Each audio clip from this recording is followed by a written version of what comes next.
grandes, gotas de saliva que muchas veces sacamos al hablar, ¿no?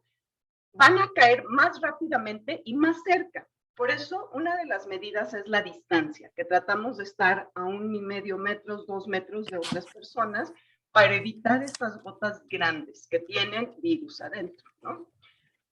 Sin embargo, también hay gotas más pequeñas que no solamente viajan más lejos, por ejemplo, aquí pueden ver hasta 10 metros de distancia, pero además, por ser tan chiquitas, flotan y se mantienen mucho más tiempo en el ambiente. Estas gotas grandes caen o al instante o al poco tiempo. Estas gotas pequeñitas pueden durar hasta horas en un salón de clases, en un ambiente. Por eso es muy importante no solo el cubrebocas, sino una buena ventilación. Otra cosa importante que les quiero decir es que los sistemas de defensa que tenemos contra el virus van a ser muchos porque no hay una sola medida que por sí sola pueda detener. Es la suma de las medidas. Entonces, esto es lo que se llama el modelo del queso suizo contra el virus. Cada capa va a tener hoyos, que son así como las imperfecciones de cada medida. Por eso necesitamos sumar varias medidas para que aunque pasen algunos virus por cada uno de los hoyos de cada medida, al final estemos protegidos. Entonces aquí pueden ver que son las mascarillas, la distancia, la ventilación, hacer pruebas, la higiene de manos, el rastreo de contactos, los filtros.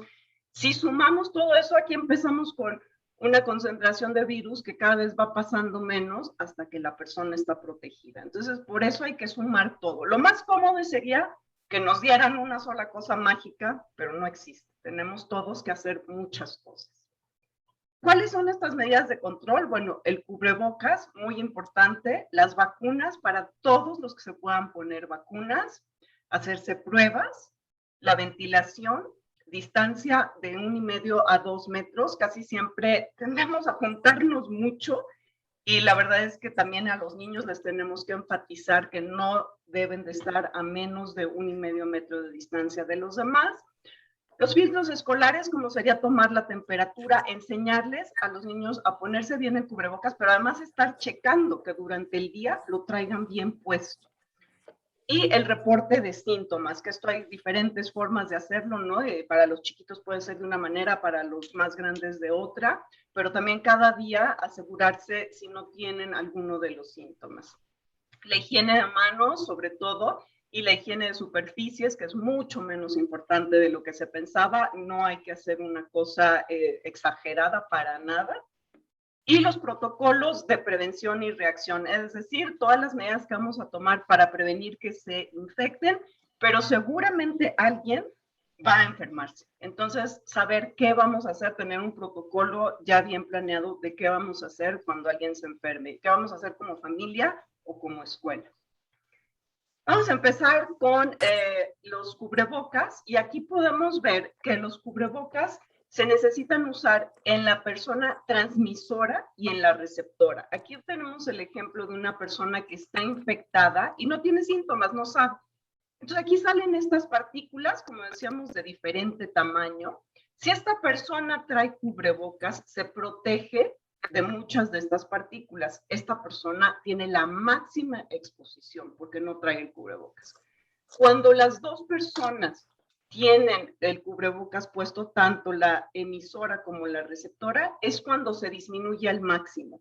Cualquiera de nosotros se puede infectar, entonces por eso es importante, no sabemos si estamos en un periodo asintomático, que siempre usemos cubrebocas todos para disminuir al mínimo.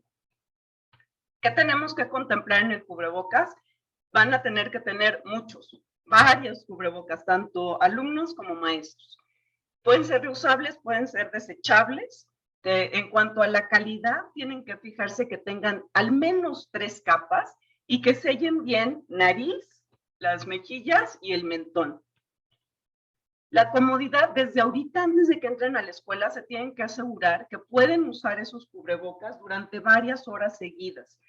Por ejemplo, yo tengo uno que me dieron en mi trabajo, reusable, que al principio lo usé, lo llevé y me dolía muchísimo las orejas. Entonces, no, ese yo ya no lo pude usar, ¿no? Pero es importante que se den cuenta, antes de que manden a sus hijos a la escuela, de cuáles sí les sirven y cuáles no, porque ese día se lo van a querer estar quitando si no les funciona. Entonces, esa comodidad. Luego, saber manejarlos. Hay que enseñarle a los niños y, bueno, también a los adultos cómo se quitan, cómo se guardan y dónde se guardan. Van a necesitar llevar a la escuela algo para sus cubrebocas. Comen lunch, por ejemplo. Tiene que ser de preferencia una bolsa de papel para que sea respirable, para que no se quede eso húmedo y guardando ahí todos los virus o bacterias. O un estuche lavable, que si no se llegan a su casa y lo lavan. Y esos cubrebocas también deben de saber cómo lavarlos o cómo desecharlos. La edad para usar cubrebocas, según los Centros de Control y Prevención de Enfermedades o el CDC de Estados Unidos, es de 2 años y más. Esto hago hincapié porque la CEP aquí en México dice que para 6 años y más en sus protocolos. Yo estaría de acuerdo con el CDC. Creo que niños de 2 años, y lo he visto, cómo lo pueden y lo aprenden a usar, entonces no hay ningún problema, no les va a hacer daño, no les va a quitar oxígeno, lo pueden usar muy bien. Esto parece muy obvio, pero no todas las personas lo siguen. Hay que usarlo correctamente o no sirve de nada. Si no cubre el mentón, está mal. La barba en los hombres es mejor que se rasuren o que la tengan muy corta, porque si no, no hace un sello el cubrebocas.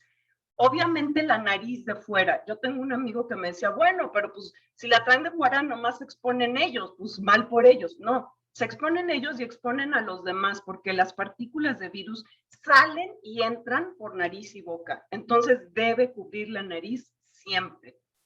Aquí también, si de los lados, en las mejillas no sella bien, se sale el aire por ahí. Y obviamente no ponerlo aquí, porque además de que no está protegiendo nada, se ensucia. ¿Cómo usarla y cómo quitarla? Bueno, esto ya dijimos. De preferencia tiene que tener este alambrito, este sello para la nariz y sellar bien de los lados y abajo en el mentón.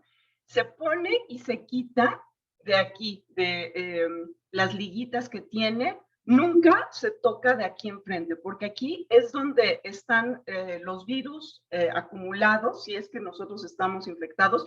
Y si lo tocamos de ahí y ya está en nuestras manos, ahí sí lo vamos a pasar, ¿no? Entonces, siempre quitarlo y ponerlo de estas bandas. Y bueno, los reusables siempre se deben de lavar y secar todos los días.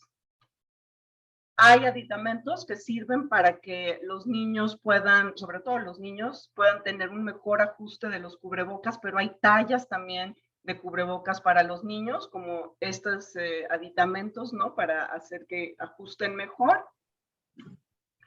Ahora, algunas palabras sobre los cubrebocas. Las personas que van a usar cubrebocas, que quieren estar más protegidos, como diría yo, a lo mejor una maestra, un maestro de más de 60 años, le conviene usar o el KN95 o una combinación. El KN95, ahorita vamos a hablar un poquito más, es muy bueno, pero es muy caro para estarlo usando todos los días. Una buena combinación es usar un buen cubrebocas de tela con un cubrebocas quirúrgico, que es este, que es desechable y que tiene su alambrito de la nariz. Se usa abajo este, el desechable, y arriba el de tela. Esto da una protección muy similar a la de la N95. Entonces, esto es una muy buena combinación. Unas palabras nada más en los N95. Este es un N95 para los que usarían los médicos, por ejemplo. Esto tiene, lo van a poder reconocer en que las ligas van hasta atrás de la cabeza. Un KN95 que es muy bueno y con ese pueden ustedes estar muy bien, es que el que va atrás de las orejas. Pero les digo, si lo están usando va a salir un poco caro. Esto no me voy a meter en detalle, pero nada más para que sepan que los KN95 o los N95 no se pueden reusar indefinidamente, guardarse y usarlos como si fueran reusables, ¿no? No, porque tienen muchos mecanismos para filtrar. No solamente es que ustedes los vean así como que pues todavía sirve porque está enterito, no, van perdiendo sus propiedades porque no solamente filtran por tener hoyitos muy pequeños, filtran por otras propiedades que tienen, como son esta que es muy importante, la electrostática. Si ustedes lavan un KN95, si lo mojan, si lo ensucian, no va a servir de nada. Ese hay que tirarlo, ¿ok? Entonces, porque tiene otras propiedades que no necesariamente pueden ver ustedes. Entonces ya dijimos, si se mancha, por ejemplo, con maquillaje, con bloqueador, con sudor, con grasa, con lo que sea, ya no sirve. Hay que tirarlo y la forma de tirarlo también es cortarlo para que nadie más lo use.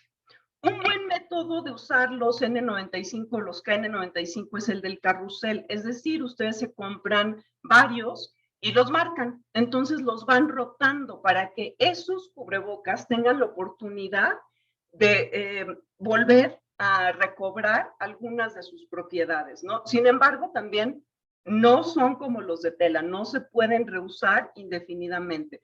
Probablemente un mes les va a servir una combinación de 3 cubrebocas, pero si alguno se ensucia o se moja o lo que sea, ya no sirven, ¿no? Entonces, esta es la forma de marcarlos y de irlos rotando para que les puedan durar un poco más dadas las circunstancias. Cubrebocas nunca con válvulas, pierden toda su utilidad para no transmitir el virus. Entonces, de ningún tipo, algunas personas piensan que se ven muy padres y sí, a lo mejor, pero nunca deben de usar cubrebocas con válvulas. Eso sería en cuanto a cubrebocas. Vamos a pasar un poco a las vacunas ahora, que es otra de las medidas. Las vacunas nada más para algunas malas concepciones que hay acerca de ellas. No son completamente nuevas, no es que se hicieron de un día para otro. Ya se tenían avances y la tecnología general de este tipo de vacunas, no para el virus específico, pero sí en general. Entonces no son del todo nuevas. La rapidez con la que se hicieron, mucha gente piensa que se brincaron pasos importantes. No se eliminaron más que tiempos burocráticos, no de investigación y no de ética. Yo les puedo decir, por ejemplo, yo reviso algunos protocolos de investigación de COVID.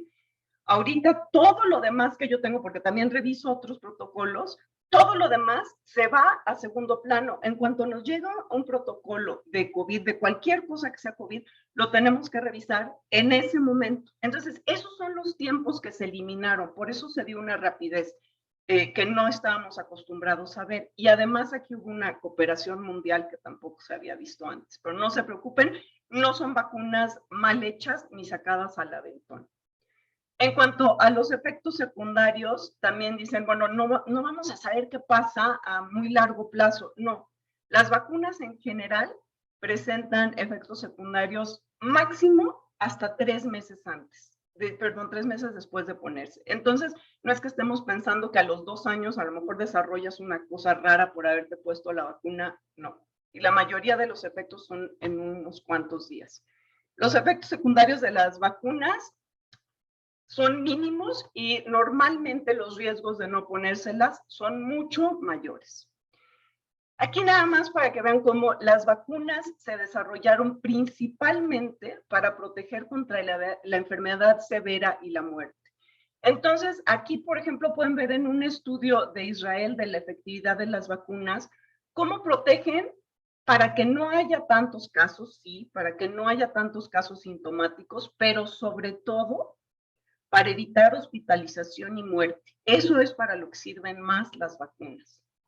Ahorita hay mucho también la campaña de cuál es la mejor vacuna es la que te toque. Sí hay unas que son mejores que otras, pero esta campaña de Perú a mí me gusta mucho porque ahorita lo que dice, pues es como esto, ¿no? O sea, si estás en una emergencia no puedes a lo mejor ponerte a escoger, te pones ahorita porque si no es más probable que te infectes y que tengas un problema. Entonces es mejor ahorita ponerse la que está disponible para ustedes más rápido y más fácilmente.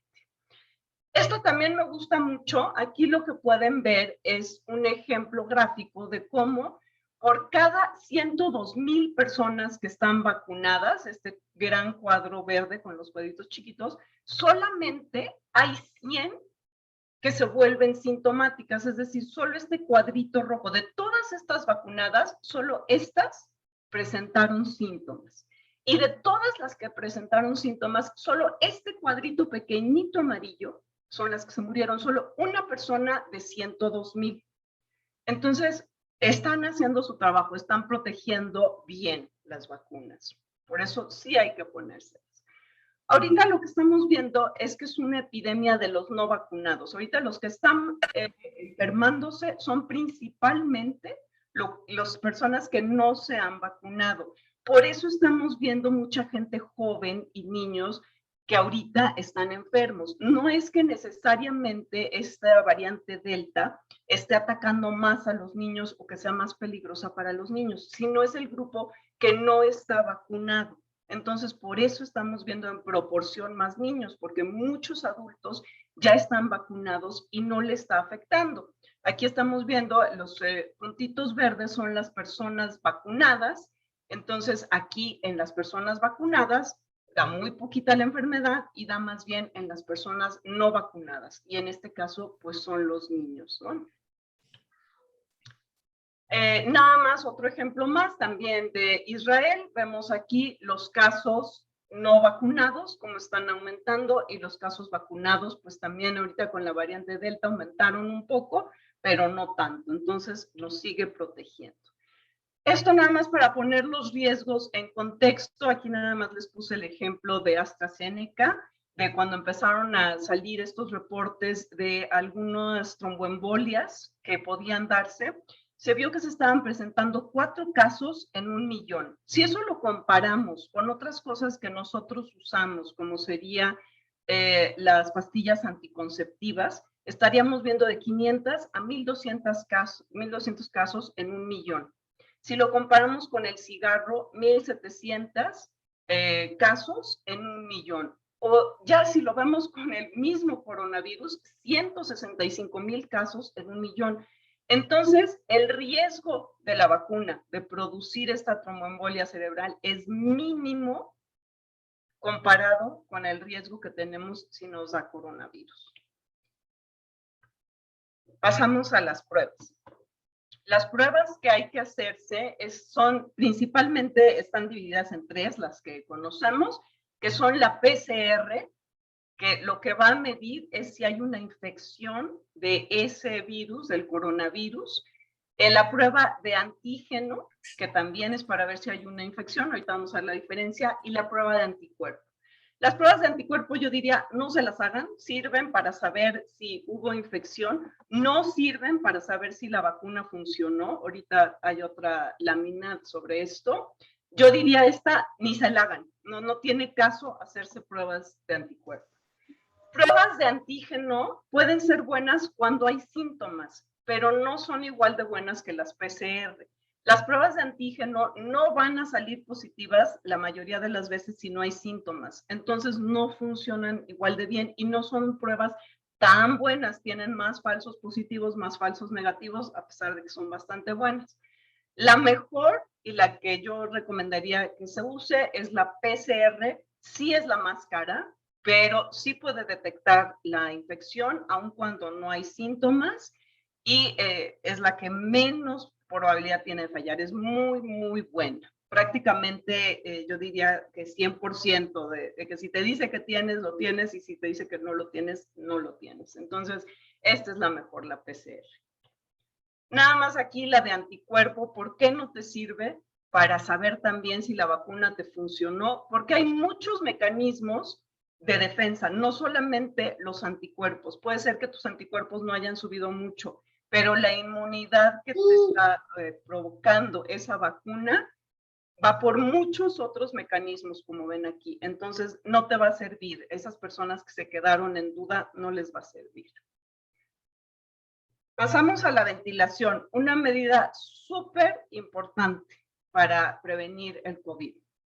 Nada más para recordar, estas gotitas de las que hablamos, que se transmiten como aerosoles quiere decir que son muy pequeñitas, son micras, y entonces no van a poder ustedes darse cuenta que están ahí, pero funcionaría como un humo de cigarro, en que se transmiten a todas partes y llegan muy lejos.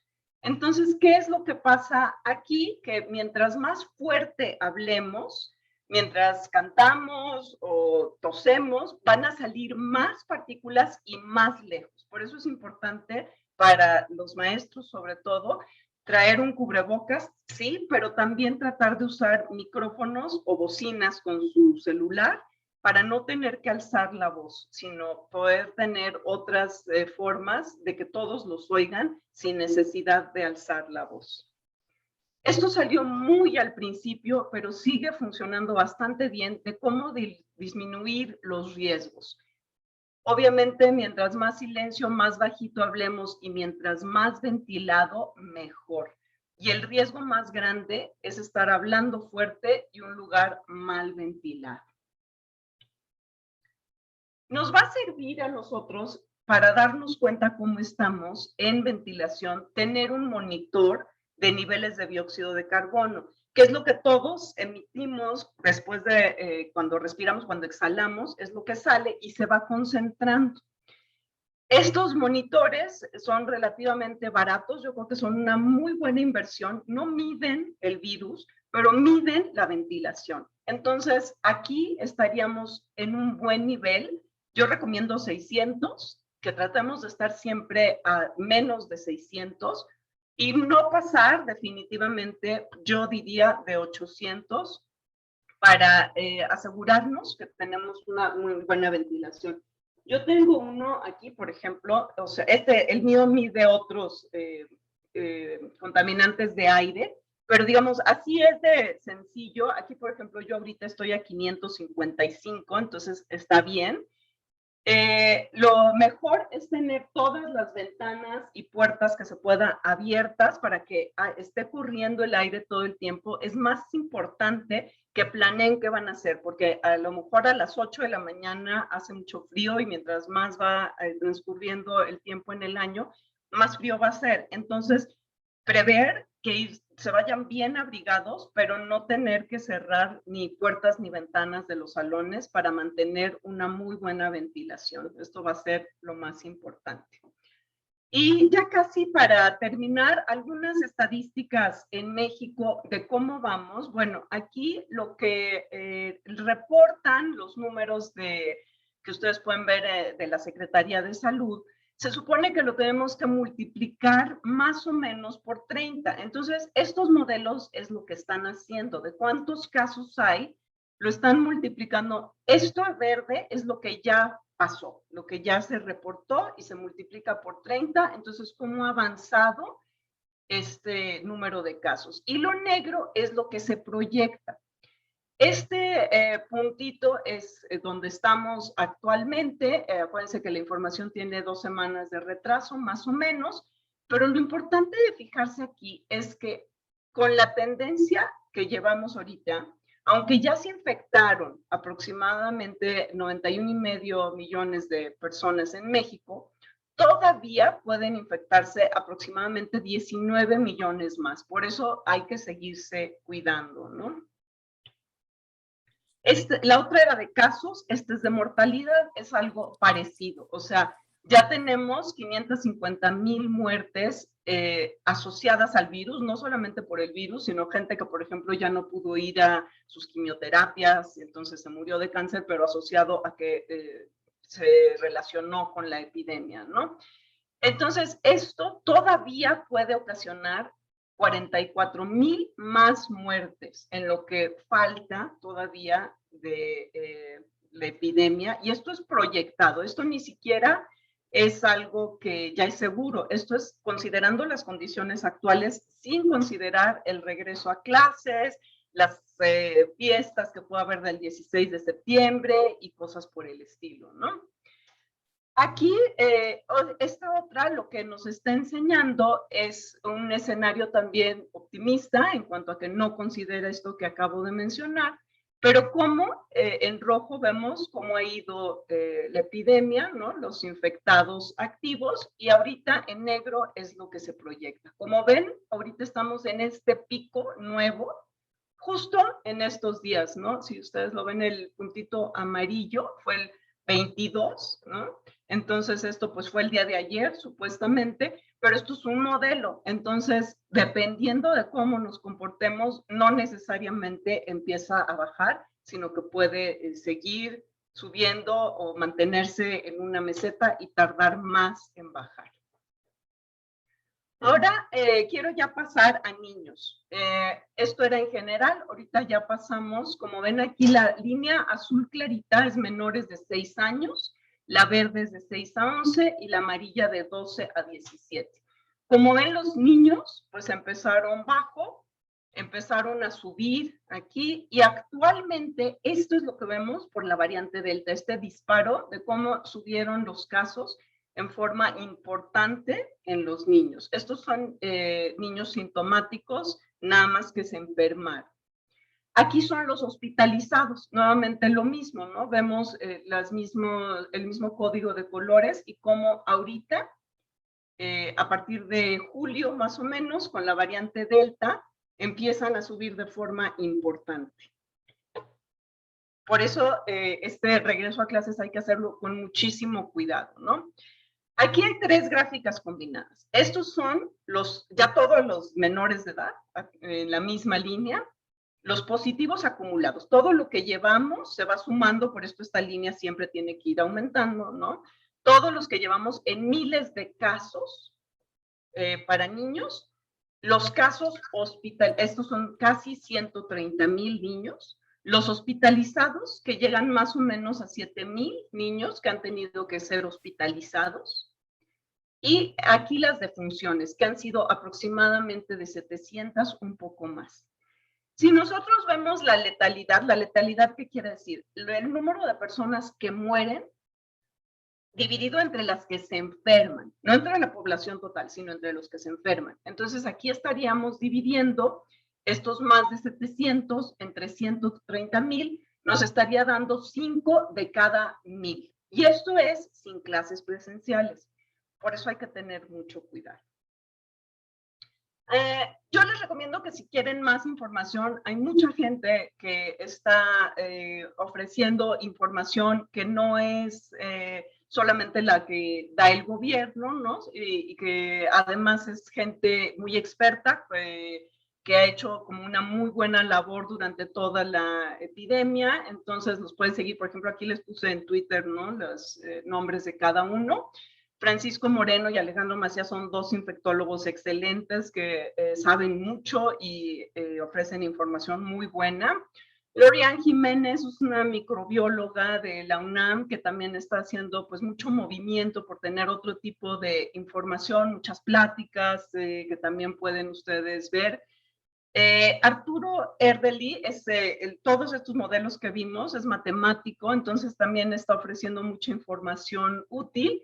Y Marcos Sánchez Guerra, que también es epidemiólogo ambiental, sin embargo, él, por ejemplo, está haciendo mucho por los filtros. Estos filtros que se pueden poner para filtrar el aire en salones o lugares que tienen que estar cerrados cuando no hay una ventilación. Él ofrece soluciones que a lo mejor no son tan caras, porque estos filtros tienen que ser de alta eficiencia, entonces los comerciales pueden llegar a ser muy caros y él ofrece mucha asesoría de cómo hacerlos sin que necesariamente salgan tan caros. A nivel internacional, yo les recomiendo seguir a estos 2 infectólogos, Eric Topol y Carlos del Río, que aunque es mexicano, lleva muchos años en el CDC y en Estados Unidos. El sitio de la OMS, que tiene un sitio de la Organización Mundial de la Salud, un sitio de coronavirus, o el CDC, el Centro de Prevención y Control de Enfermedades de Estados Unidos, también un buen sitio para obtener información. Y también ya, nada más para terminar, hay que tener mucho cuidado porque la burbuja que ustedes creen que tienen es mucho más grande. O sea, cada persona tiene contacto con otras y aunque creamos que está muy controlado, normalmente es mucho más grande y todos podemos infectarnos de alguna manera. Si creen que están muy seguros, que no pasa nada, que ustedes no han sentido absolutamente nada, que no hay necesidad de ser tan exagerados, es porque están muy probablemente como este muñequito, están protegidos por todos los que los demás están haciendo. Entonces, todos sí tenemos que tener mucho cuidado y tomar medidas. Y bueno, con eso terminaría yo esta sesión ya de información y podíamos pasar a las preguntas. Voy a dejar de... Bueno, si quieren dejo la presentación porque si quieren regresar en alguna de las preguntas a alguna lámina o tengo otras que pudieran servir también para otras preguntas. Entonces mejor la dejo, ¿ok? Perfecto, Pau. En el chat han ido escribiendo sus preguntas. ¿Quieres que te las vaya yo leyendo? Gracias, sí. Ok, a todos los que tengan dudas, por favor les pido si lo hacemos a través del chat para hacerlo más rápido. ¿Existe ya algún medicamento eficaz aprobado por COFEPRIS que se esté utilizando como tratamiento para el COVID? Ok, lo más importante es el oxígeno, perdón, aquí lo voy a quitar. Cuando una persona se enferma, lo primero que hay que hacer es estar midiendo con un oxímetro. Si alguien llega a enfermarse, tener un oxímetro. El oxígeno hasta ahorita es el tratamiento más importante, si es que baja.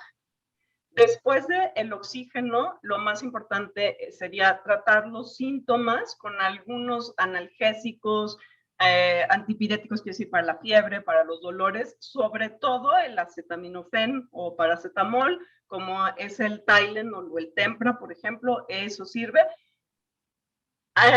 Empiezan a haber algunos otros medicamentos. La verdad es que la mayoría no se necesitan y no van a servir. Fuera de estar muy pendiente del oxígeno, porque hay gente que le baja el oxígeno y no se da cuenta, se llama la hipoxemia feliz, porque puedes estar sin darte cuenta, y eso es un círculo vicioso. Mientras menos oxígeno, más daño te hace y más te baja. Entonces, eso es lo más importante.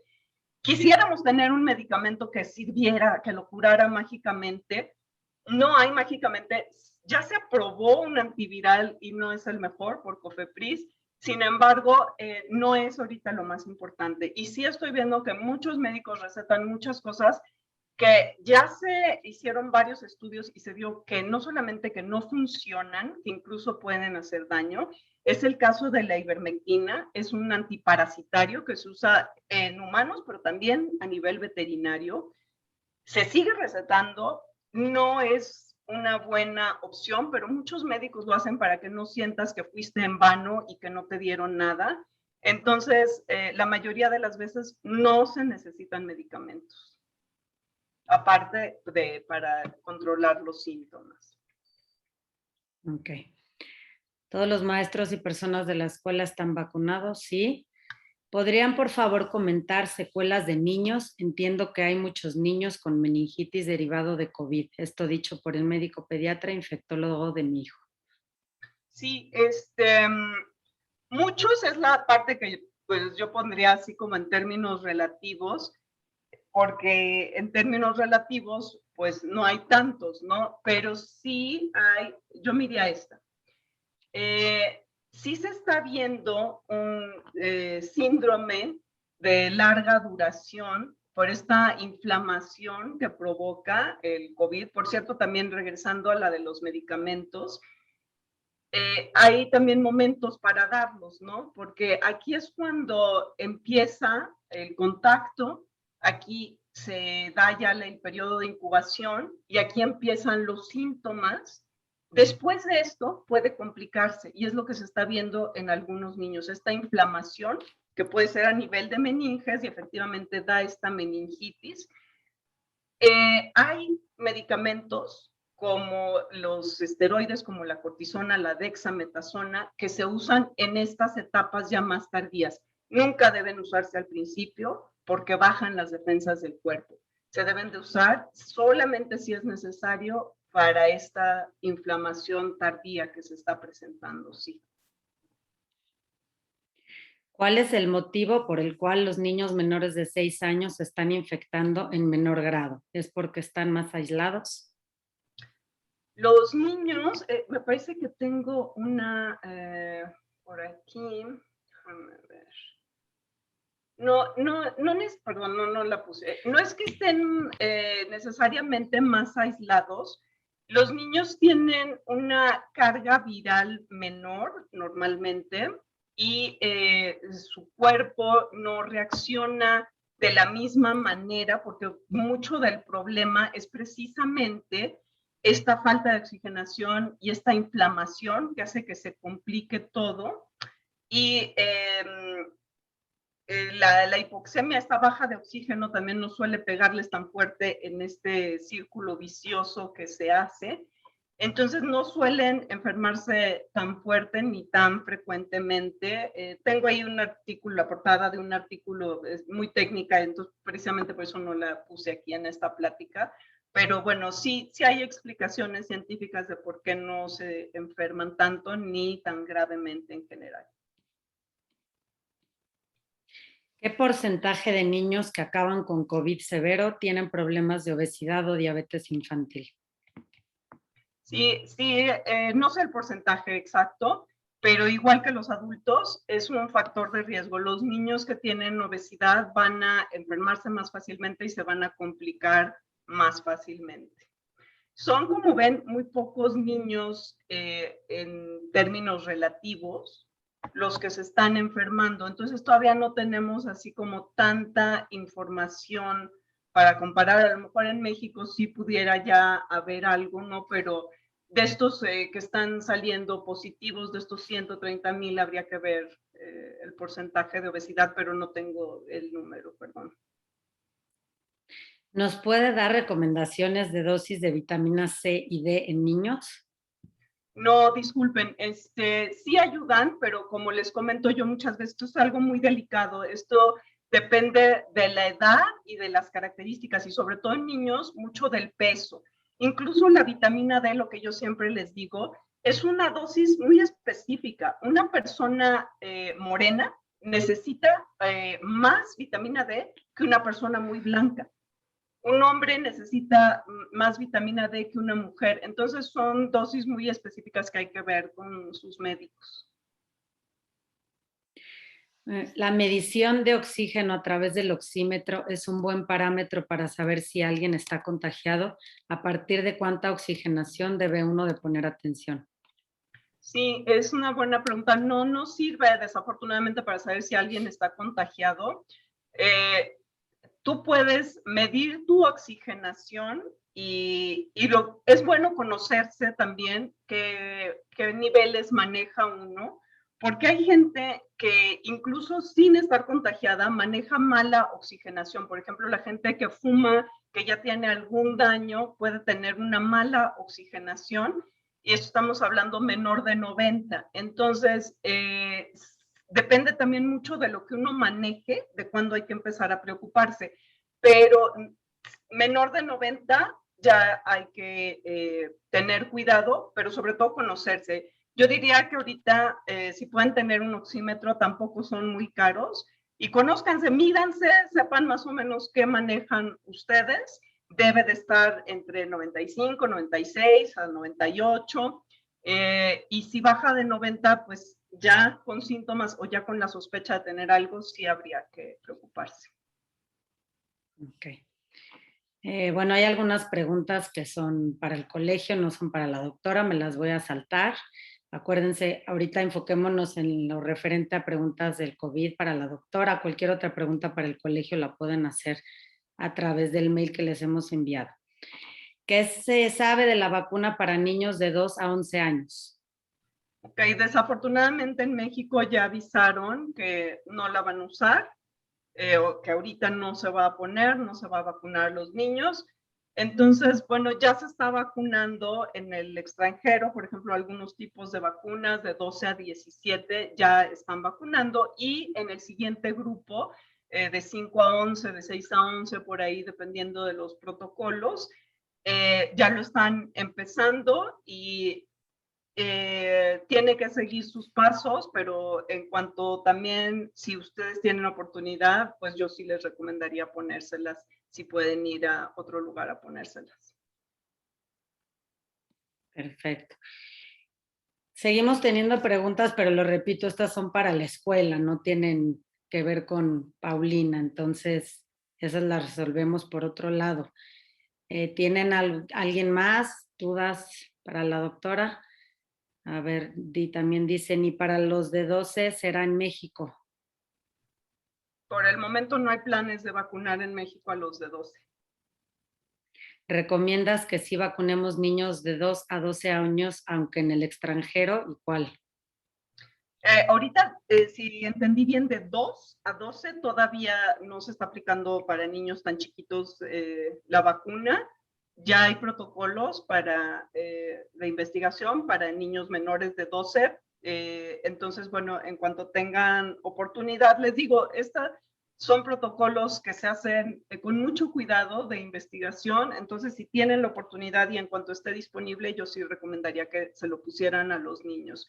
Como les digo, este virus va a seguir, puede seguir mutando, entonces pues más vale protegerse cuando se pueda. ¿Cuál es el protocolo recomendado para regreso a clases? ¿Qué medidas se recomiendan? ¿Conviene tener burbujas? ¿Protocolo de manejo ante casos? Ok, pues el protocolo más o menos es esto justo que vimos, ¿no? O sea, todas estas medidas de las que hablamos cuando regresas a clases, pues son las que hay que hacer, ¿no? Todas estas, todo el mundo con cubrebocas o mascarilla.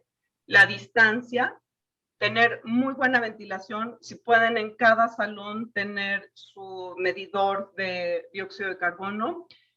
Hacer las pruebas de positividad se pueden hacer al azar, se pueden hacer periódicamente, sin embargo sale muy caro, entonces esto ya depende también de ustedes y de la escuela que se decidan, ¿no? Pero siempre es bueno porque como vemos hay un problema de contagio asintomático, que las personas no saben que están enfermas, no se sienten mal ni nada, entonces siempre que se pueda es bueno. Y bueno, tendrían que ser las de PCR para detectar asintomáticos, que son caras, ¿no? Pero pues si se pueden hacer, es súper bueno. La higiene de manos es buena, hay que tener gel o lavarse las manos, pero sin exagerar, o sea, esta ya no es la medida principal. No sirve de nada estar limpiando todo con cloro, ni estar rociando desinfectantes, no sirve de nada, al revés, puede irritar vías respiratorias. Nada más la higiene de manos sí, antes de quitarse el cubrebocas, después al ponérselo y antes de comer también, lavarse las manos, o sea, como siempre, ¿no? Lavarse las manos y ponerse gel en esos momentos. El rastreo de contactos es muy importante que ustedes avisen a la escuela. Tarde o temprano alguien se va a enfermar. Es muy, muy importante que cuanto antes avisen y que la escuela pueda tomar medidas y ustedes también, ¿no? Se deben aislar. El aislamiento es para las personas que sospechan que pueden estar contagiadas. La cuarentena es para los que están enfermos. Entonces, si alguien ya fue diagnosticado, tiene que estar en cuarentena.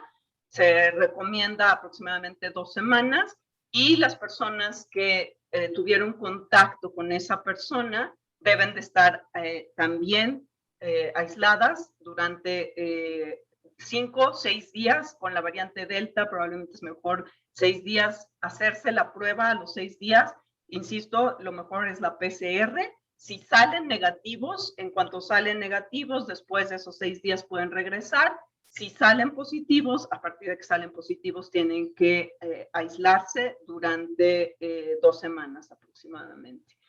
Y bueno, los filtros que les mencionaba yo también son, llegando a la escuela hay que tomar la temperatura. Es importante que tanto los papás como la escuela tengan previsto qué van a hacer, ¿no? Porque como todo, cuando hay una medida que es muy estricta, muy rígida, pues hay veces que se quejan, ¿no? Que pueden decir, no, es que salió 38 porque traíamos la calefacción puesta en el coche. Pero pues la escuela tiene que saber, ¿no? A ver, si alguien tiene más de 37.5, no va a entrar a la escuela, aunque la mamá tenga que ir a trabajar o lo que sea. O sea, esas medidas son las que tienen que tener contempladas desde ahorita, que una persona, uno de los síntomas es la fiebre y es como lo más fácil de medir porque es algo muy objetivo. Entonces, sí tienen que saber qué van a hacer, ¿no? Lo mejor es registrar, porque si nosotros estamos nada más midiendo y no registramos, se vuelve algo descuidado o que ya nadie se hace responsable. Entonces, lo mejor es registrar cada niño que va entrando, se va tomando la temperatura. Y otro de los filtros que se usan en este caso es preguntarle a los niños o incluso que ellos mismos puedan decir si se sienten mal y que sepan reconocer los síntomas. Se tiene que preguntar directamente y sobre todo a los chiquitos, ¿no? Y pues las maestras saben mejor cómo hacerlo, ¿no? Pero tiene que haber un momento en el día que se les pregunte, alguien tiene dolor de garganta, alguien tiene, se siente demasiado cansado, le duelen los músculos, qué sé yo, ¿no? Y si y ven a alguien que está tosiendo o que se siente mal, pues en ese momento también se deben de tomar las medidas por parte de la escuela, ¿no? Para avisar. Ahorita, cualquier tos, cualquier fiebre es COVID hasta no mostrar lo contrario. Entonces, lo primero que se va a sospechar es que es COVID y hay que tomar las medidas pensando que es COVID. Otro de los filtros, como les decía, es revisar el cubrebocas, entonces, que esté bien puesto. Entonces, se debe revisar a la hora que entran también, que lo traen bien puesto. Siempre que vean si se lo llegan a bajar, a quitar lo que sea, hay que decirles que se los vuelvan a poner, pero también en algún momento del día también hay que volver a checar, a ver, todos traen bien puesto el cubrebocas. Ah, ok, sí, ¿no? Esos son de los filtros que tenemos. Por último, quizás en los más grandes también hay que tratar de que no se estigmatice a nadie, ¿no? Porque cualquiera puede infectarse y necesitamos que avisen cuanto antes y que se tomen las medidas necesarias. Pero si alguien pudiera darle pena o algo, es algo que se acostumbra, por ejemplo, en los bancos de sangre. Si alguno ha donado sangre, saben cómo tú llenas un cuestionario y te preguntan si has tenido ciertas enfermedades o si tienes ciertas características y tú contestas. Pero todavía te dan chance, como otras 2 veces, de poder mencionar si no quieres donar tu sangre, porque a lo mejor hay mucha presión, ¿no? Entonces tú al final puedes poner, no usen mi sangre, y nomás es cosa de poner un tachecito. Puede ser algo parecido que la escuela use, sobre todo para los niños más grandes, que en algún momento puedan decir que igual y la maestra preguntó, oigan, alguien se siente mal, alguien le duele la garganta, y nadie dijo nada. Pero que alguien pueda decir de alguna manera un poco más confidencial, pues yo hoy no me estoy sintiendo bien, y que no sea algo tan público, ¿no? Para dar la oportunidad. Entonces, estos serían como los filtros que se usan para, y hay un protocolo de la SEP, yo les decía en otra ocasión, que no me encanta porque pone las medidas más importantes como casi al final y todavía pone otras medidas que no son tan importantes. La SEP considera el uso de cubrebocas hasta los 6 años, pero bueno, ya hay estos protocolos también que se pueden adoptar algunas medidas de las que tienen ahí. Pero lo más importante es lo que ya vimos ahorita, ¿no? Y cómo prepararse para, sobre todo, ir bien abrigados y usar el cubrebocas todo el tiempo para poder tener una buena ventilación y que no haya ningún problema. Perfecto, gracias, Pau. ¿El uso de purificadores de aire por oxigenación catalítica ayudarían dentro de los salones? Lo mejor es tener una buena ventilación. Si tienes una ventilación adecuada, no necesitas estos purificadores. Se usan más, sobre todo estos filtros, y hay muchos tipos de pues, luces o de incluso los ozonificadores o otras cosas que se usan para matar los virus, ¿no? Estas tecnologías creo que sirven más en lugares donde no se pueden abrir las ventanas y son más costosas, menos probadas, podrían servir, les digo, en algún momento. Yo les recomendaría aquí sí que si quieren usar este tipo de medidas, consultaran sobre todo para usarla adecuada y usarla bien.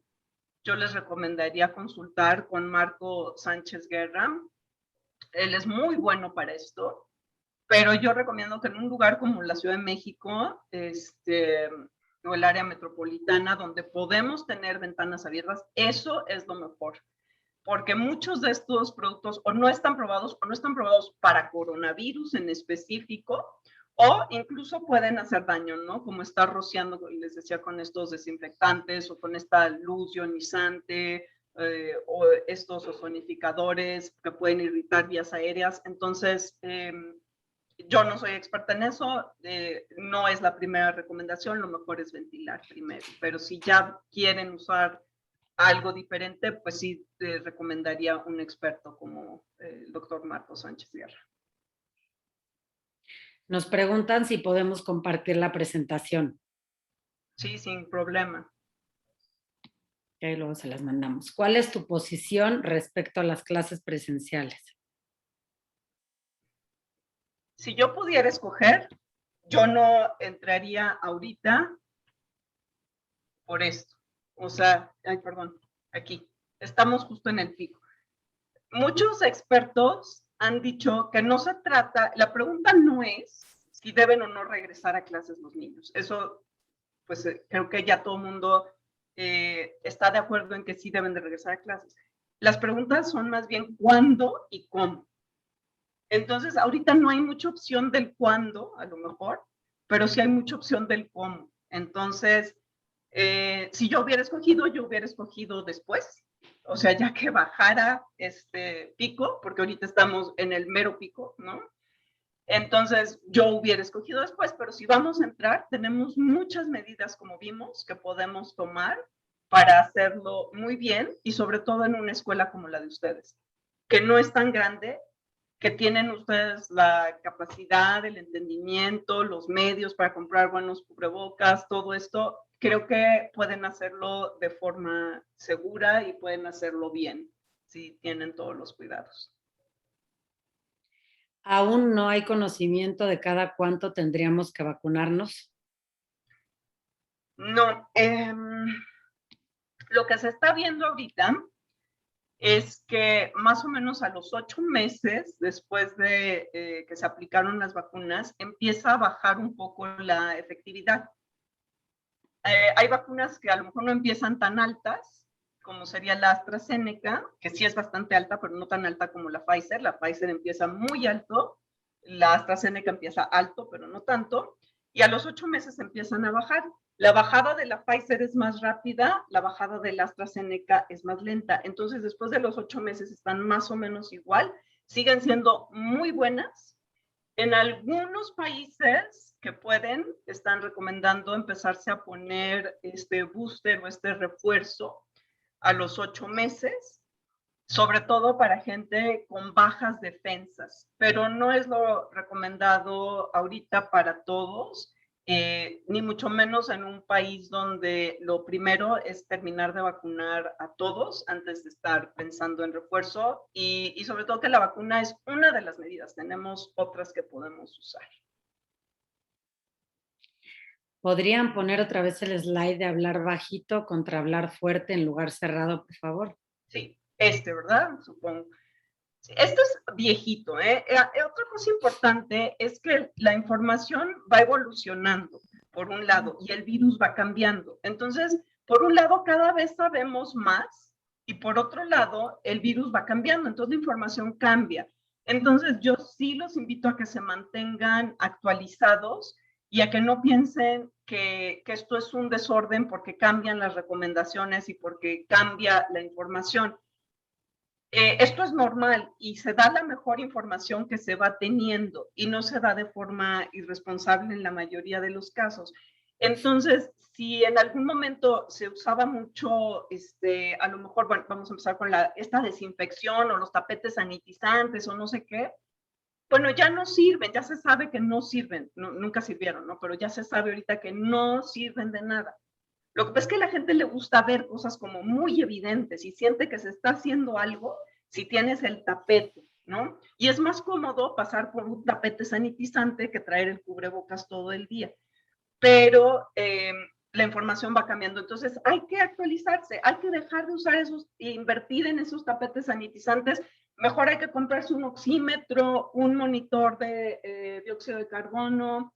Entonces hay que ir a la par de la información. Esta sigue siendo buena, no es que sea una información definitiva, como ven es del 2020, pero es una muy buena revista, el British Medical Journal, que es una revista científica muy seria, muy buena, ¿no?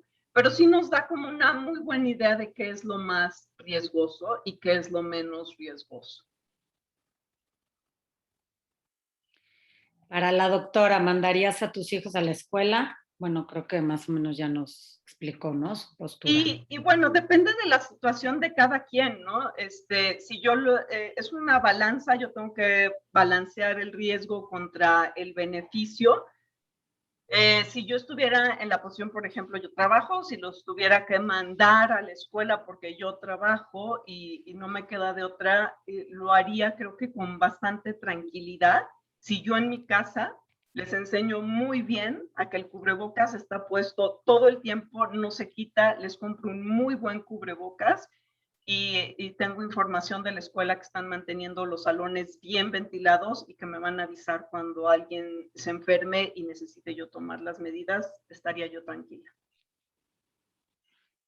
¿El medidor de CO2 es recomendable dejarlo dentro del salón para estar al pendiente de cualquier alza en la medición? Sí, qué buena pregunta porque esta vez no lo mencioné y es muy bueno mencionarlo. Por un lado, debe de colocarse, bueno, está midiendo todo el tiempo, se está actualizando todo el tiempo. Y debe de colocarse en el lugar menos ventilado del salón para que hasta el niño que esté sentado, normalmente son las esquinas, en el lugar más alejado de la ventana y peor ventilado, hasta ese niño esté protegido. Entonces ese medidor lo ponen en esa esquina y está siempre puesto ahí y bueno, deben de estarlo vigilando o viendo esas mediciones constantemente, ¿no? Para asegurarse que están en un buen nivel. Gracias, hagan sus preguntas por mail. ¿Las pruebas de detección mediante saliva son eficaces? No son muy buenas,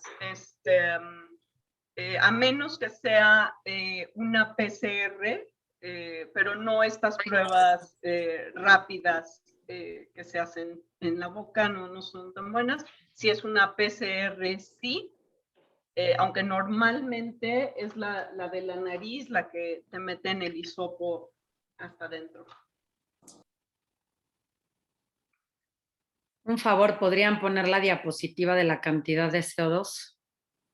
Sí. Esto no se hizo para COVID. Estas son las mediciones que tenemos en salud ambiental normalmente de qué tan bien ventilado está en un lugar.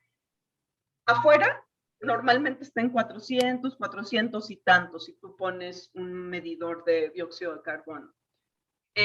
Aquí, en general, les digo, estos lineamientos no se hicieron para COVID, pero mide la ventilación, entonces por eso yo recomiendo menos de 600 y ya definitivamente 800 ya hay que salirse un rato del salón y ver cómo se ventila mejor.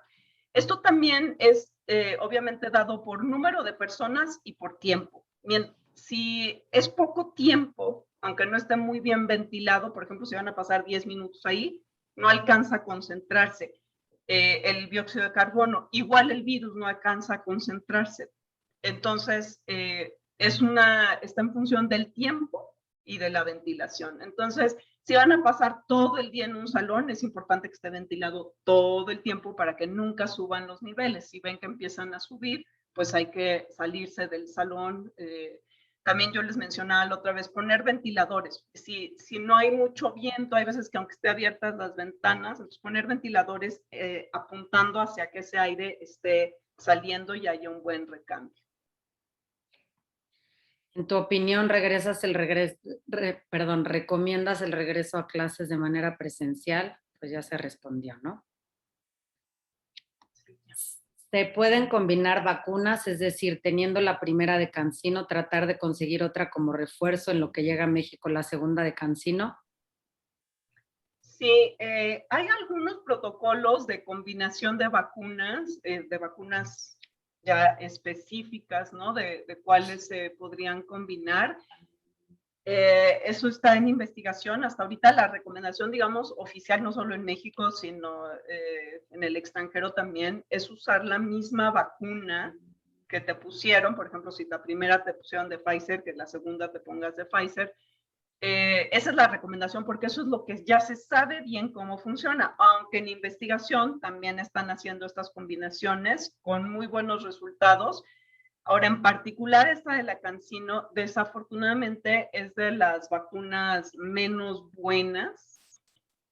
No me acuerdo si tengo aquí la CanSino, no, pero bueno, está dentro de estas chinas que son de las menos buenas, aunque les digo, todas protegen de la muerte y de los síntomas graves en gran medida. La gran mayoría los van a proteger de la muerte y de enfermedades graves. Entonces, si tienen oportunidad de ponerse otra, se la pueden poner, no les va a pasar nada malo. Yo me la pondría, por ejemplo, si yo tuviera la CanSino y tuviera la oportunidad de irme a poner una Pfizer, sí es lo que haría, pero tómenlo con reserva, no hay una recomendación oficial de eso, está en investigación, no les va a pasar nada malo, pero no está todavía esto ya bien estudiado. A los niños de 12 años y más que se pueden vacunar en el extranjero, ¿qué se sabe de que la vacuna les provoca el síndrome inflamatorio multisistémico? No, ese síndrome es por el virus, no por la vacuna. Esto es lo que se está presentando y es lo que veíamos acá, ¿no? Que es un síndrome que se está presentando hacia el final y más frecuentemente en gente joven, pero no es por la vacuna. Yo insisto, los riesgos de la vacuna son muy bajitos. En general, sobrepasan por mucho, bueno, este nada más es un ejemplo y creo que tengo otro en las diapositivas extra, pero son bajísimos los riesgos. Bueno, el otro que les puse era de la Johnson Johnson, esta es de, me parece que de la AstraZeneca, pero entonces no se preocupen por los riesgos de la vacuna. Aquí sí es algo que yo no me preocuparía. El síndrome multisistémico es por la enfermedad, no por la vacuna. ¿Los tapetes sanitizantes y arcos sanitizantes sirven? Bueno, No me sirven parece de que nada. ya se habló, ¿no? Uh-huh.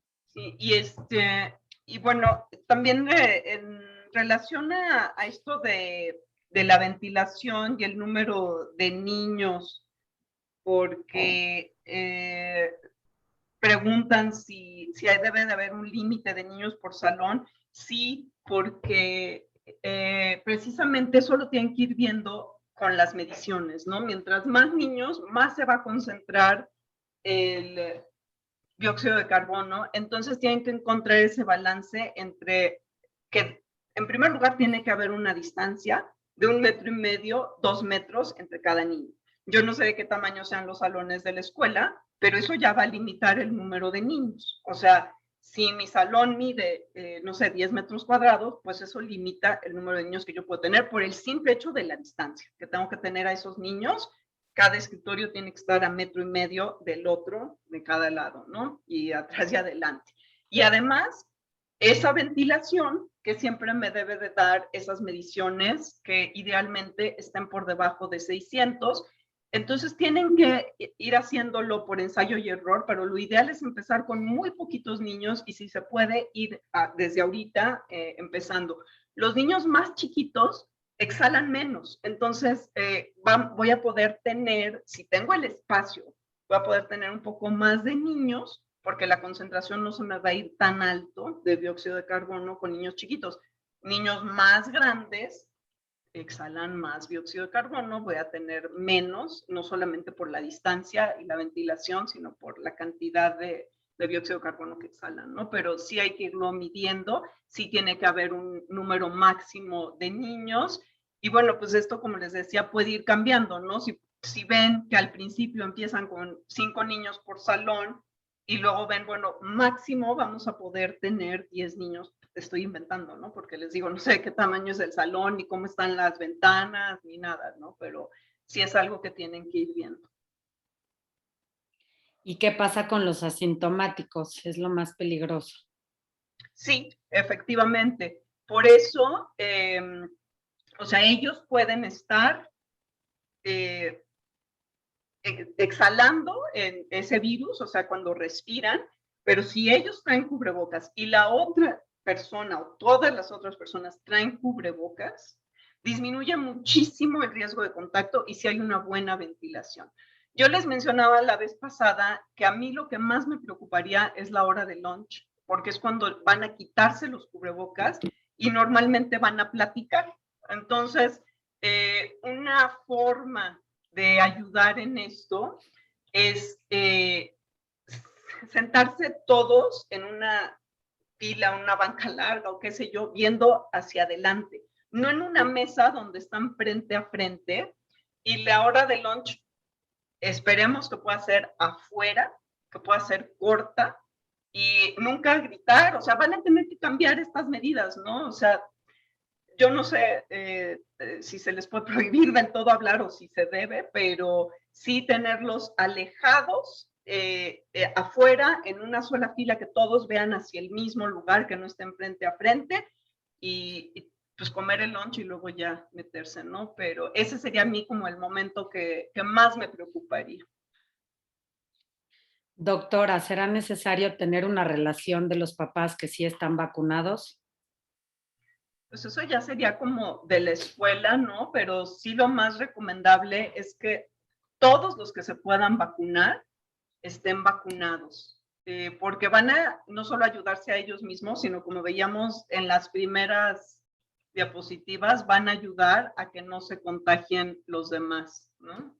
O sea, sí disminuyen el riesgo de contagiar a los demás. Hola, buen día. ¿Podrían considerar como escuela hacer una reunión? Bueno, esto lo veremos con los directivos de la escuela para tener más claridad. Mis hijas fueron a la escuela presencial en Brasil de octubre a junio y solo hubieron 2 casos en la escuela en todo ese tiempo con las medidas necesarias. Buenísimo. Buenísimo. ¿Qué cubrebocas recomiendas para niños? Ok, hay muchísimas marcas ya. Si ustedes buscan en Amazon, van a poder encontrar muchísimas opciones. También algo que les decía la vez pasada es mínimo 3 capas. Fíjense que tengan 3 capas, que sean para niños. Ahí viene el tamaño, pero a cada persona es diferente. Yo les recomendaría comprar diferentes opciones, siempre de 3 capas y tener, a lo mejor también los desechables, hay para niños y hay tamaños diferentes de desechables y reusables para niños y yo les recomendaría comprar, pues no sé, de unos 3 tipos diferentes, porque también depende, por ejemplo, hay gente que es más narigona o hay gente que las orejas son como más elásticas, entonces depende muchísimo de cada persona lo que le acomoda y le funciona. Siempre que selle bien, las características que sí deben de tener es al menos 3 capas y alambrito en la nariz para que se pueda ajustar y pueda sellar bien. ¿Tienes redes sociales donde compartes información? No de COVID, sí tengo redes sociales, pero no comparto lo de COVID, pero lo que yo les puse, tengo ya algunas pláticas de este año, pero gente que sí se dedica a transmitir mucha de esta información son todos ellos. Entonces, a todos ellos, a lo mejor sin obsesionarse, pero yo sí les recomendaría seguirlos. Todos ellos son muy buenos, dan mucha información muy buena, tienen pláticas, se quedan ahí estos videos en YouTube, entonces también los pueden consultar. Creo que son muy buenos. Como paciente oncológica todavía no termina mi proceso de vacunación. ¿Vale la pena el riesgo de mandar a mi hija de forma presencial ahorita? Ahí sí cada quien pues lo puede evaluar en su situación personal. Yo en tu lugar no mandaría ahorita a mis hijos a la escuela, porque ahí sí el riesgo, aunque pudiera ser bajo, es alto y sobre todo al principio en lo que las cosas van a tener un periodo en que se acomodan, ¿no? En que vemos cómo funciona, los primeros días suele ser un poquito más complicado, entonces a lo mejor ya lo puedes evaluar posteriormente. Marca y modelo de cubrebocas recomendable, pues ya nos lo mostró, ¿no? Sí, no, yo no diría una sola marca. Sí les digo, hay muchas Patito, entonces definitivamente yo no compraría, por ejemplo, en la calle, en un vendedor ambulante que me vende una N95 de colores, que está padrísima, pero que yo no sé, no lo compraría así. Pero sí haría una buena investigación, no a lo mejor de marcas, pero sí yo les diría una que se aseguren que tiene 3 capas por lo menos y que tiene el clip o el alambrito de la nariz, y comprar 3, 4 modelos diferentes a ver cuál sirve.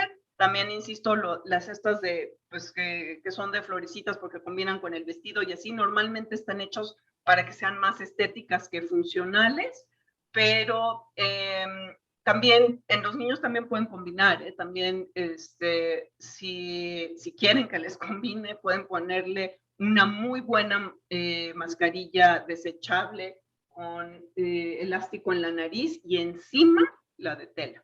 Siempre va abajo la desechable, la quirúrgica.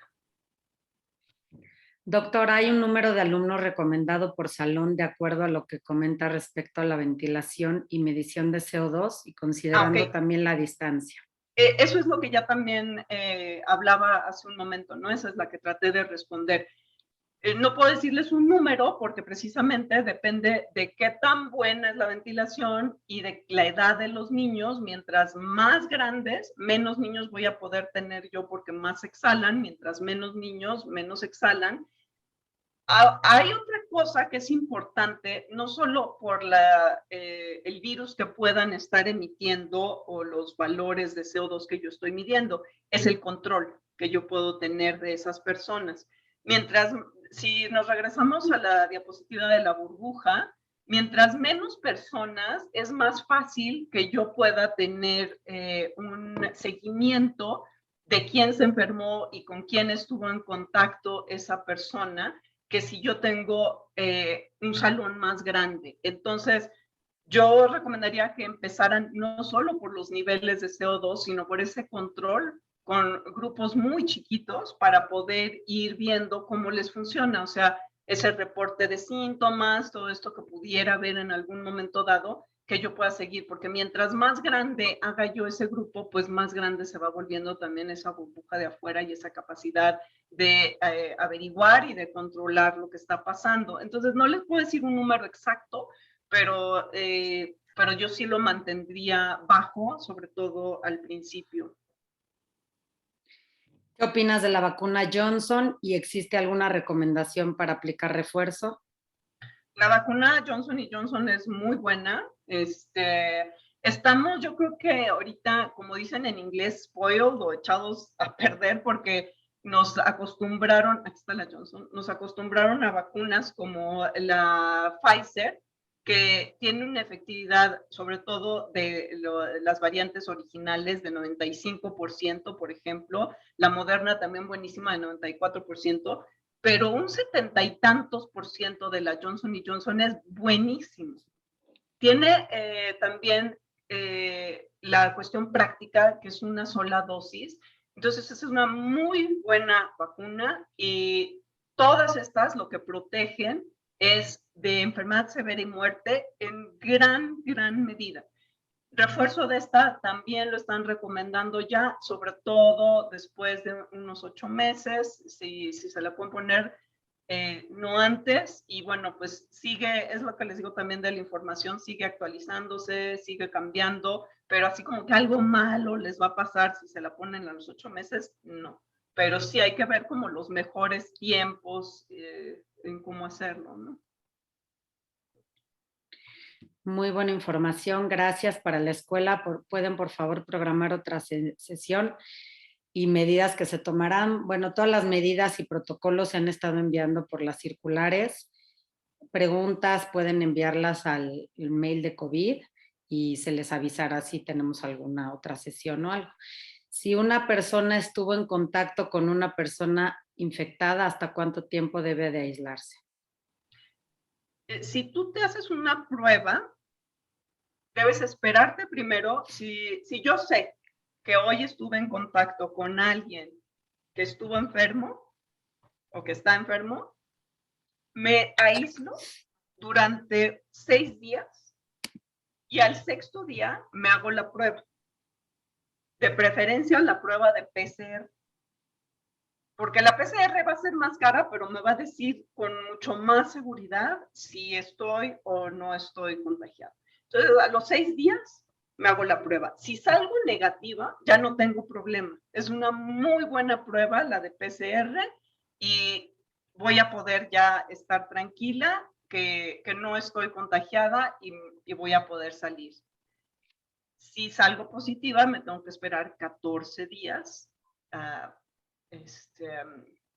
ya poder salir. Ahora, muchos médicos están recomendando hacerse una prueba al final para asegurarse que son negativos. Después de 14 días de haber tenido una prueba positiva, ya no hay problema, pero pues bueno, eso ya depende del médico de cada quien. Okay. Siguen haciendo peticiones para programar una junta con la escuela, eso lo veremos con la escuela. Lo que sí, bueno, para que estén enterados, llevan desde la semana pasada, esta semana, todos los maestros preparando los salones con todas las medidas necesarias, con toda la distancia, con los geles, con toallitas, preparando todo para que todos los salones estén listos, probando cámaras y demás. Quédense tranquilos por ese lado que ya se está trabajando en eso. Veré con la escuela si se hace alguna otra sesión para preguntas y respuestas. Mientras tanto, pueden escribir si tienen algo específico que preguntar, si quieren tomar la decisión de si mandarlos presencial o no, pueden hacerlo. Continuemos ahorita con preguntas para la doctora, porque ya tiene su tiempo. Nos pueden ayudar a programar la sesión para My School, podrían, ok, es lo mismo, ya los escuché, se los prometo, la escuela está viendo todos estos comentarios. ¿Recomiendan hacer pruebas PCR a los niños o papás antes de entrar a la escuela de forma presencial? Esto se podría hacer y te aseguras que a lo mejor ese inicio entran todos libres de coronavirus, pero al día siguiente te puedes infectar. Entonces, no sé qué tan recomendable es. O sea, podrías empezar y sería como una buena forma de empezar todos libres del virus si todos presentan esa prueba. Pero es parecido a los viajes, ¿no? Cuando tú te subes a un avión, pues te piden esa prueba con cierto tiempo de anticipación, que son 48 horas, algo así, ¿no? 72 o 48 horas, no me acuerdo. Pero entonces tú te podrías hacer esa prueba, sin embargo, al día siguiente de que te hiciste la prueba, pudiste haber estado en contacto con alguien enfermo y vuelve a empezar, ¿no? Entonces, más importante que hacerse esa prueba programada, yo creo que es tomar todas las otras medidas y si se puede hacer pruebas de este tipo que te dicen al azar si alguien está enfermo y no se ha dado cuenta y bueno, podrías ahí identificar a alguien antes de que pudiera empezar a infectar a los demás, súper bien, ¿no? Hay pruebas más baratas, como les decía, que caerían aquí, incluso como más caseras, que se pueden comprar en farmacias, como en Walgreens, en Walmart, como estas, ¿no? Que las pueden hacer en 15 minutos. El problema es que sirven para cuando hay síntomas. Para lo que sirven en algunos casos es para cuando la persona no necesariamente dice que tiene síntomas, ¿no? Que o no los reconoce o los niega, ya sea a propósito o sin querer, ¿no? Pero así como tengo dolor de cabeza, pero es porque me desvelé o qué sé yo. En esos casos sirven para detectar a alguien y se pueden hacer, no son tan caras, estas por ejemplo creo que cuestan $24 por 2 pruebas, son súper fáciles de hacer, traen su hisopo, no se mete tan adentro como las de laboratorio, en 15 minutos tienes el resultado y bueno, esas incluso las podrían hacer en la escuela, por ejemplo, ¿no? Pero insisto, o sea, sirven cuando hay síntomas, no son tan exactas. Si son positivas, lo más probable es que sí haya una infección, pero si son negativas, no garantiza que no haya una infección. La sesión quedó grabada, sí, la estoy grabando. De todas formas, Paulina nos compartirá la presentación.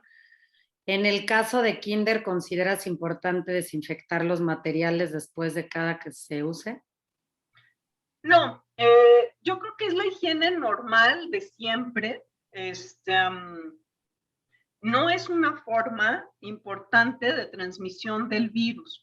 La forma más importante es la aérea, como veíamos, ya sea por estas gotitas chiquititas, aerosoles, o por las gotitas un poco más grandes, pero directamente. O sea, aquí la parte que a lo mejor hay que considerar es que cuando nosotros respiramos, cuando inhalamos, estamos metiendo a la fuerza ese aire muy adentro, hasta dentro de nuestros pulmones. Entonces, por eso es más fácil que haya una infección, porque es una acción, ¿no? Estoy yo jalando ese aire que lleva el virus y lo meto hasta adentro y en los saquitos de los pulmones, se llaman los alveolos, tienen una pared muy delgadita y eso entra a la sangre, ese intercambio de gases y del virus.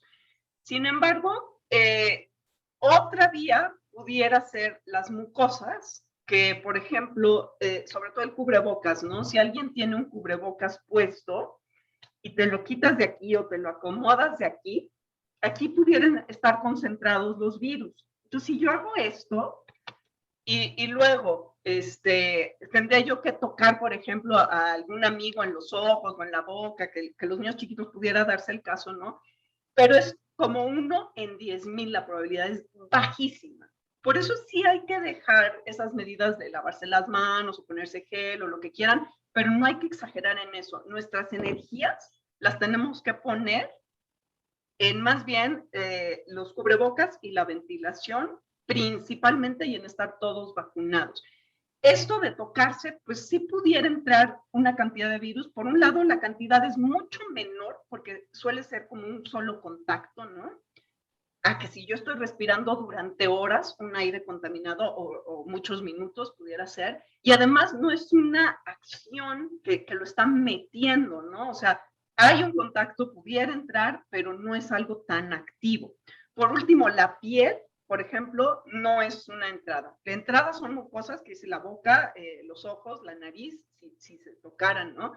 La piel, el resto, no, la piel es una barrera, su función es separarnos del medio y que no entren, es bastante impermeable, entonces por otros sitios no hay problema. Yo no gastaría energías en estar tallando todo el día los juguetes, más bien yo me enfocaría en que esos niños traigan bien puesto el cubrebocas, que no se lo quiten, que el salón esté bien ventilado. Gracias, doctora. Excelente información. Gracias al colegio, a la doctora por la información. ¿Recomiendan hacer pruebas esporádicamente tanto alumnos como maestros y personal de la escuela? Pues sí, es lo que les decía yo, ¿no? El problema es que son muy caras, entonces esto ya depende de ustedes cómo lo quieran organizar, pero es una de las medidas. Esto se usa mucho, por ejemplo, en las universidades americanas, ¿no? Que les piden periódicamente hacerse pruebas, precisamente para detectar a todas estas personas que pudieran estar asintomáticas y no haberse dado cuenta. Entonces aquí es un balance, ¿no? México como país, por no tener tantos recursos, escogió hacer muy pocas pruebas, entonces como país estamos muy mal en eso, pero en cada escuela pues pueden escoger de acuerdo a su presupuesto cómo lo manejan, si hacen estas pruebas al azar y cada cuándo, ¿no? Muchas gracias a la doctora Paulina y a MySchool por esta conferencia tan importante e interesante. Doctora, ¿valdría la pena que el lunch en particular se haga fuera del salón de clases o hacer algo en particular para ese momento que no usan mascarilla? Definitivamente les digo, o sea, el lunch sería de las cosas que a mí me preocuparían más, entonces el lunch sí definitivamente yo lo haría afuera, lo haría corto, o sea, dar a lo mejor 15 minutos, porque esto no solo es una cuestión, les digo, de que el virus llegue, ¿no? Sino de cuánto virus llegue. Entonces, mientras más tiempo paso yo, pues más probabilidad tengo de tener una carga viral que me infecte. Entonces, mientras menos tiempo estén desprotegidos, mejor. Entonces, yo haría un lunch de 10, máximo 15 minutos, definitivamente afuera. Y les digo, otra vez, o sea, todos viendo como hacia adelante en la misma dirección para evitar que estén uno frente a otro, porque a la hora de emitir estas partículas, las estoy emitiendo hacia adelante, sobre todo cuando hablo. Entonces, también, o sea, como que algunas reglas muy claras, les digo, yo no sé si deban o si puedan decirle a los niños que en silencio, ¿no? Pero sí definitivamente no gritar. O sea, la nueva regla es en el lunch no gritamos. El lunch se come en 10, 15 minutos afuera, todos tranquilitos y viendo hacia enfrente todos, ¿no? Nunca poner un niño enfrente de otro en mesitas de esa manera, ¿no?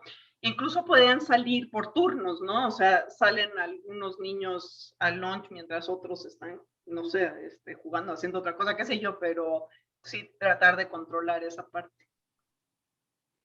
La variante Delta llegó a complicar más las cosas. ¿Se sabe ya cuánto protege cada vacuna contra ella? No del todo, o sea, se está empezando a saber. Muchos de los estudios que hay ahorita, que son los que les enseñé, son de Israel, son recientes, y pero no se tiene información de todas las vacunas.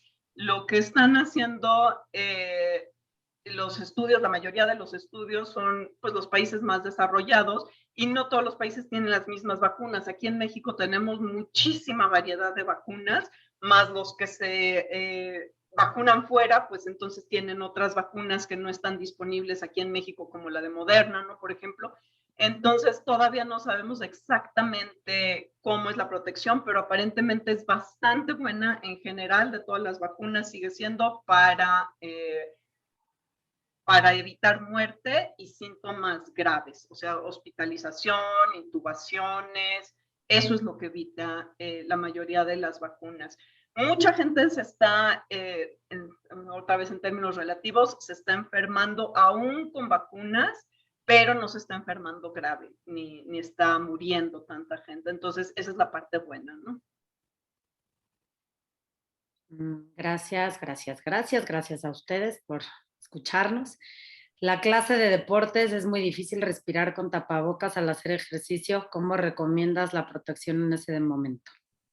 Aquí justo eso le decía al profe de educación física, que es el único momento en que se recomienda no usar cubrebocas cuando se hace un ejercicio activo.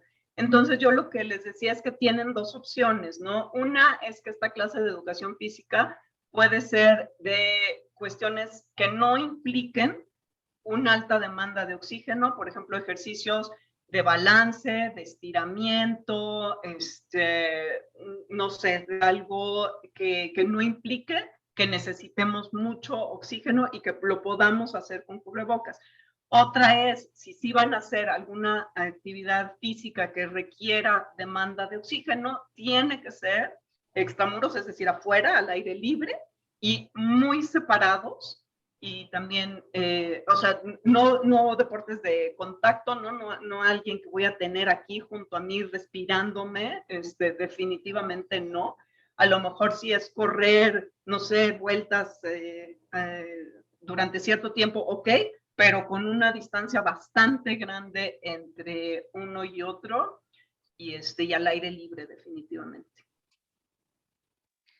Las clases de deportes deberán ser igual, bueno, pues ya se acaba de explicar, al aire libre, con espacio entre niños. Clases de música, canto, cero recomendable o también afuera.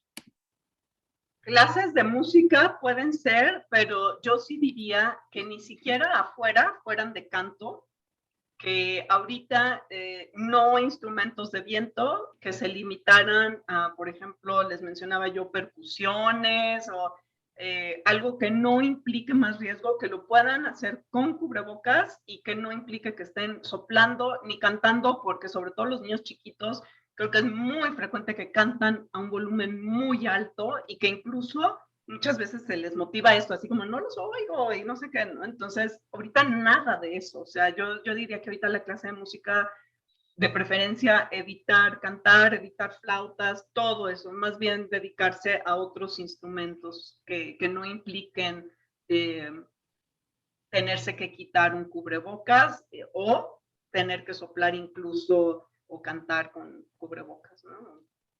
Ujú. Doctora, ¿qué tan cierto es el incremento de hospitalizaciones de niños debido a complicaciones por el COVID en estos días? Sí, es cierto, pero como les decía, lo que está pasando ahorita es que es una epidemia de los no vacunados. ¿Y quiénes son los no vacunados? Pues la mayoría son los niños. O sea, el virus está encontrando huéspedes en niños. Entonces, no es que tenga una preferencia por los niños, tiene una preferencia por los no vacunados, que son los niños. Y la vacuna nuevamente protege contra estas hospitalizaciones o contra estos síntomas graves. Entonces, si no la tienen, pues aunque son menos propicios a enfermarse tan fuerte, pues hay algunos que sí se van a infectar y que sí se van a enfermar un poco más fuerte. Y pues esto es lo que hay que cuidar, ¿no? Porque aunque sean pocos, pues no queremos que se enfermen y que se enfermen gravemente, porque además en otro tipo de información, ahorita, por ejemplo, les decía, estamos en el pico, los hospitales nuevamente se están saturando. En México no hay tantos intensivistas, no hay tantas camas de terapia intensiva, pero mucho menos hay camas de terapia intensiva o intensivistas para niños. Entonces, no queremos que llegue ahí esto. Perfecto. ¿Alguien más que tenga alguna otra duda? Tenemos todavía unos minutitos, si no, pues ya para terminar.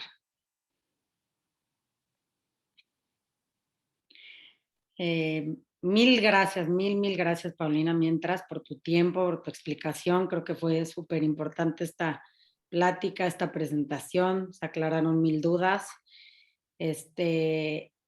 Por parte de la escuela les digo que estamos trabajando con los protocolos que se nos va pidiendo, tratando de hacer todo lo mejor posible para la seguridad de los niños, de los maestros, de todos. Vamos a ver si se hace alguna otra sesión, pero quédense con la tranquilidad que pueden hacer alguna otra pregunta o lo que quieran por mail, se las trataremos de resolver, pero se está trabajando en eso. La escuela comienza el lunes con todos los protocolos de seguridad y pues a seguirnos cuidando todos. Esto es un hecho, pero bueno, pues estaremos todos pendientes de que los niños estén con sus cubrebocas, estén con distancia, vamos a estar todos ahí súper pendientes de ellos para cuidarnos todos. Y si no tienen ninguna otra duda, todo el mundo está agradeciendo. Espero les haya sido valioso. Si no tienen ninguna otra duda, entonces cerramos aquí la reunión. Las mises, pues les están llamando en estos días. No les van a llamar las mises, les está llamando personal del colegio. Entre esta semana les tienen que llamar, entre estos días. Quédense tranquilos y también quédense tranquilos del material, de todas las dudas que tengan. Poco a poco los maestros les irán diciendo qué es lo que necesitan. No se preocupen del primer día si no llevan todo, poco a poco. Vamos acoplándonos, hemos aprendido a vivir con esto y lo que tenemos que tener es paciencia y todo se va a ir acomodando y todo se les va a ir pidiendo a los niños a su tiempo. Pau, ¿algo más tú que quieras decir? Pues nada más preguntarte, no sé si tienen transporte escolar o no hay. Sí hay transporte. Ah, ok. Entonces también ahí es importante una buena ventilación y que la Miss del camión o quien esté encargado también esté checando los cubrebocas y pues ventanas abiertas siempre, ¿no? Del transporte, que es otro momento en que habría que cuidarse también. Claro que sí. Perfecto. Pues todo esto nos ha servido a todos muchísimo para aprender y muchas gracias a todos por habernos acompañado. Vamos a cerrar esta reunión. Gracias, Paulina. Muchas gracias a ustedes, que estén muy bien.